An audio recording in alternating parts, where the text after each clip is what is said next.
Ils ont gagné 4-1 hier. Ah ouais? Ah ouais, c'est Gogi, contre la La Belgique. Belgique. Alors, Non, est-ce que c'est tu contre peux la France. nous répéter ce que tu as dit, Tony? Mais s'il est descendu. Alors, t'écoutes. C'est une succession d'épreuves de Bernoulli ou c'est tu correspond. Alors, c'est une succession d'épreuves De Bernoulli. de Bernoulli. Oui. Où le succès correspond à toucher la boule visée. Correspond Et l'échec l'a raté. toucher la boule visée. Oui. Et l'échec de la raté. Et l'échec de la ratée.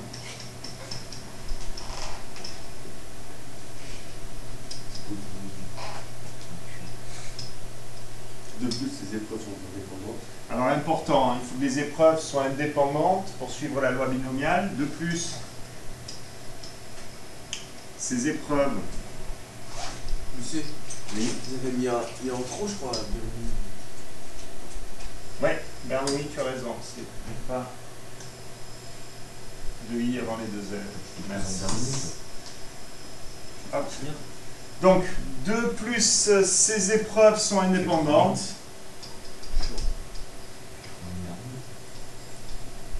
Oui.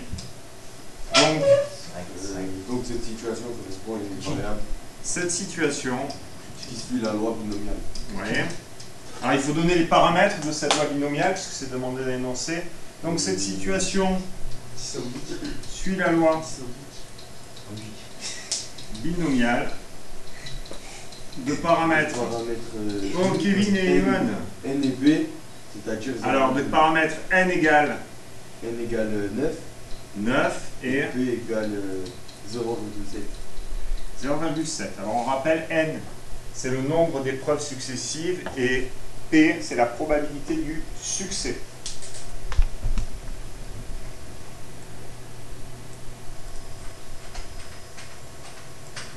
Alors,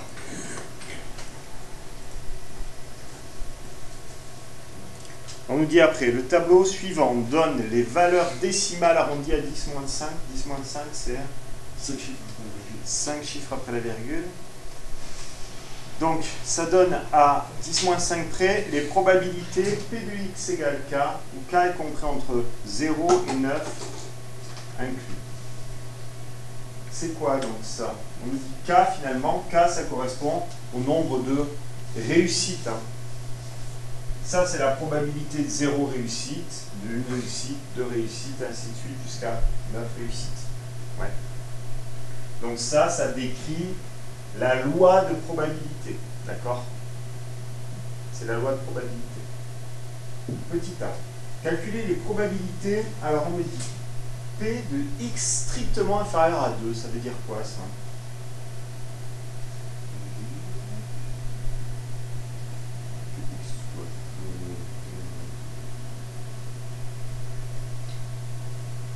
Je t'écoute. Que x doit être inférieur à 2. Oui, ça veut dire quoi x strictement inférieur à 2, c'est quel cas concrètement pour ce... quand on fait x c'est quoi? Ça représente quoi? Ça représente la réussite, voilà. Donc ici, ça veut dire quoi? X strictement inférieur à 2, c'est moins de 2 réussites. Strictement moins de 2 réussites, c'est-à-dire combien? 1. Quoi, non? C'est 1. Il y a 1 et il y a 0 aussi. Donc, en fin de compte, comment on fait à calculer la probabilité? Ça veut dire la probabilité qui réussit strictement moins de 2 tirs. Ouais. C'est-à-dire 1 ou 0. Ben, pour le calculer, vous êtes d'accord qu'il suffit de faire P de x égale 0 plus P de x égale 1. Ouais. P de x égale 0, c'est quoi? 0,0002. 0,00002. Et P de x égale 1, c'est 0,00041. Ce qui me fait 0,0043. 0,43. Très bien. pouvez noter. Personne n'a dit ça. Alors, effectivement, donc ça, le petit a, il nous manque la deuxième partie. P de x strictement supérieur à 6. Oui, tu m'as dit. Ah, si tu te mets là pour être dans le champ de la caméra, je vais bouger la caméra. Mais non, c'est pour faire un double. Ah ouais. C'est que je suis présent. C'est jamais là que j'étais. Ah ouais, on sait jamais, oui. Il est où, hein, c'est là-haut. Tu m'entends, mon gars, je suis là. Ouais, c'est pour faire l'andouille dans votre champ de la caméra. Ouais. Alors, c'est P de x égale Plus 7 égale 7. 7 plus C2 C'est égale égal 8 plus P de x égale 9. Pourquoi? ce qui nous fait donc 0,26 683 plus 15 ouais, plus 0. Ça fait 0,46 283. Ah, j'allais faire la calculette, mais non. Moi, je vais trouver ça. il faut juste savoir, en fin de compte, là, il faut juste comprendre la notation. P de x strictement supérieur à 6, P de x strictement inférieur à 2. Et Oui. Après, maintenant, calculer les probabilités des événements suivants. Moins de 3 boules sont touchées et au moins 5 boules sont touchées. Faites la différence entre moins 2 et au moins. Alors, oui, toujours. J'ai fini, Raphaël. Il a fini, alors, T'as fait le B aussi? J'ai fait. T'as trouvé combien? Attends, je n'ai pas calculé. Voilà. Donc t'as pas fait. Allez,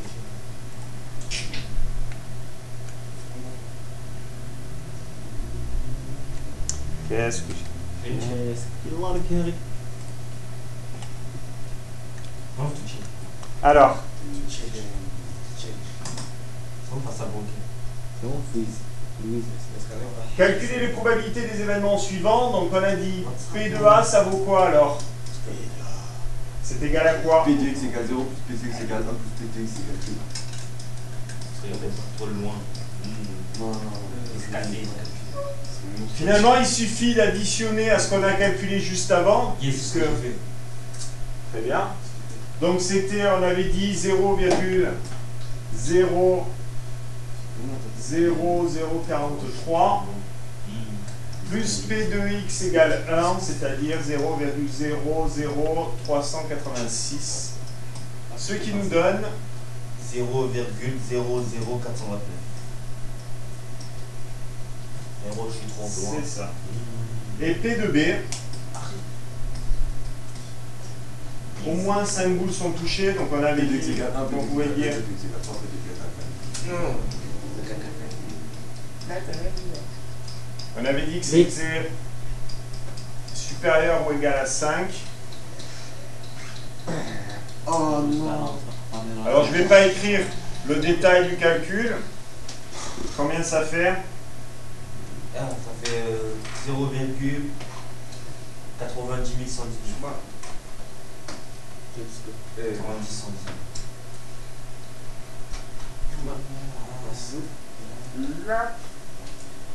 Non mais il ne faudrait pas que ça prenne des ampleurs, changer des piles, ça va prendre 2 secondes, très bien. Allez, on corrige.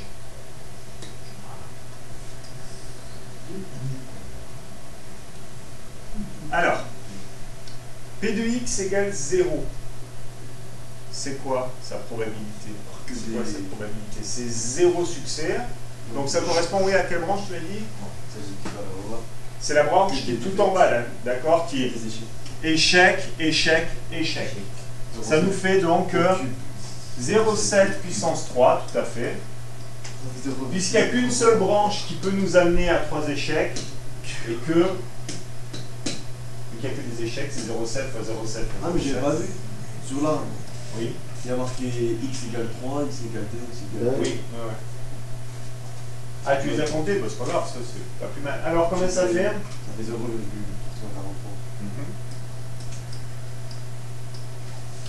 Et P de x égale 1, P de x égale 1, ça correspond à un succès, Deux défaites. Et des défaites. deux défaites. Combien de manières de faire un succès ou de Trois. faire deux défaites? Trois.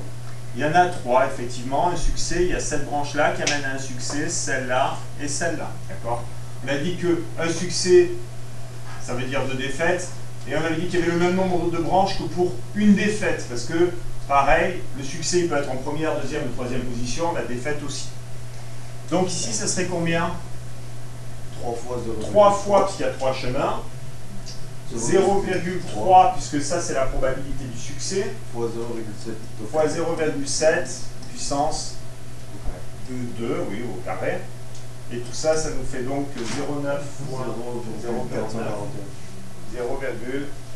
0,441.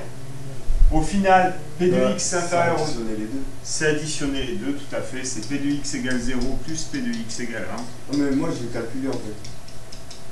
Ouais, je vois le Au lieu de marquer, Ouais, j'ai ouais. calculé. Bah, c'est pas grave, il va monter le résultat. Donc ça nous fait 0,700. Ouais, vas-y. 0,7 au cube.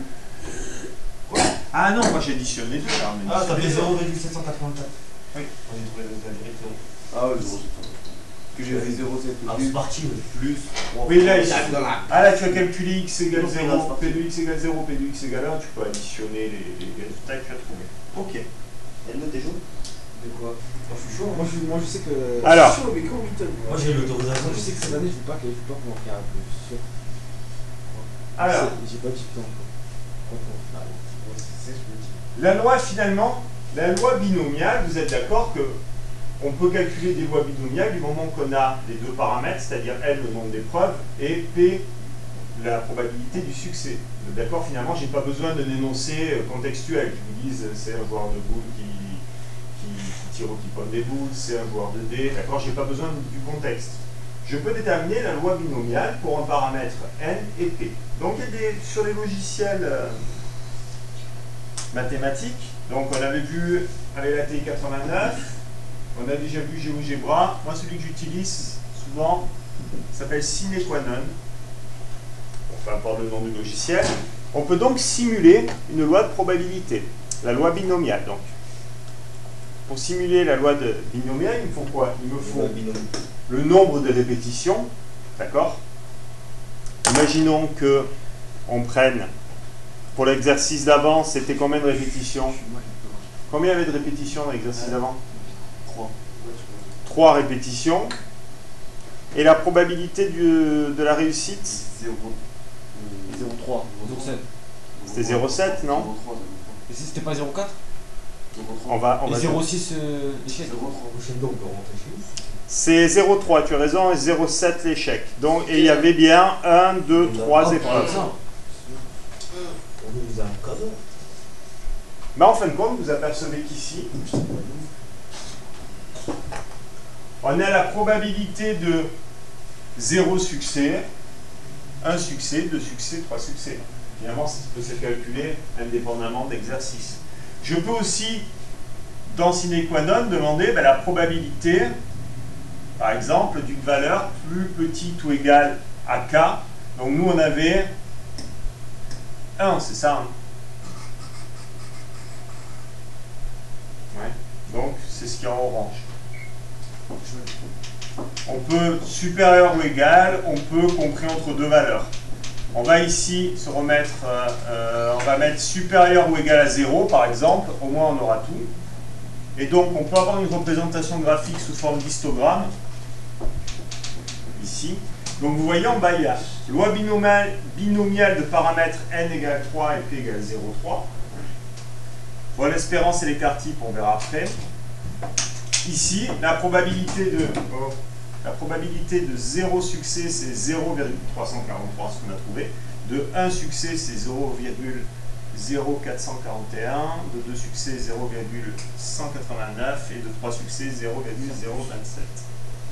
En fin de compte, pourquoi ça c'est beaucoup plus pratique? La représentation graphique est pratique parce que là, avec juste la loi binomiale, vous ne savez pas qu'est-ce qui a le plus de chances d'arriver.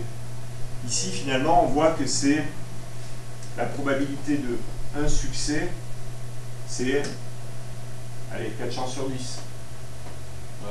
d'avoir un succès. Et 2 succès, déjà, c'est beaucoup moins. 0 succès, donc vous avez toutes des valeurs, on peut comparer facilement en un coup d'œil. Alors, on va regarder donc un petit exercice d'application sur les représentations graphiques. On me dit, on donne la représentation graphique d'une variable aléatoire x, donc suivant une loi binomiale de paramètres 10 et 0,4. Alors, paramètre 10, c'est 10 épreuves successives, et 0,4, c'est Paramètre du succès. voilà, le paramètre, c'est donc la probabilité du succès. Il y a sur le graphique la probabilité de x égale 5 puis de x égale 1. De la même manière, vous devez être capable de le faire tout seul. Kevin, qu'est-ce que tu as trouvé pour P de x égale 5, s'il te plaît? 0,20. Alors oui, ça n'a rien de bien compliqué. On regarde ici sa probabilité 0,2 ou 0,20. Et P de x égale 1, Mehdi? 0,020. Oui, t'es sûr que 0,02. 0,002. On va départager. 0,04. Ici, il y a combien? Moi je dis 3. Il y a 0, il y a 0,10. Il y a un dixième, oui, il y a 0,10. C'est 0,2 Il y a par part. 1, 2, 3, 4, 5 graduations. 0,10 divisé par 5, ça fait 0,2 fois 2, ça fait 0,2. 0,04. 0,02. Donc ici, c'est 0,04. Arrête ça, tout. Pour celui qui a dit trop facile, j'espère qu'il a trouvé ça.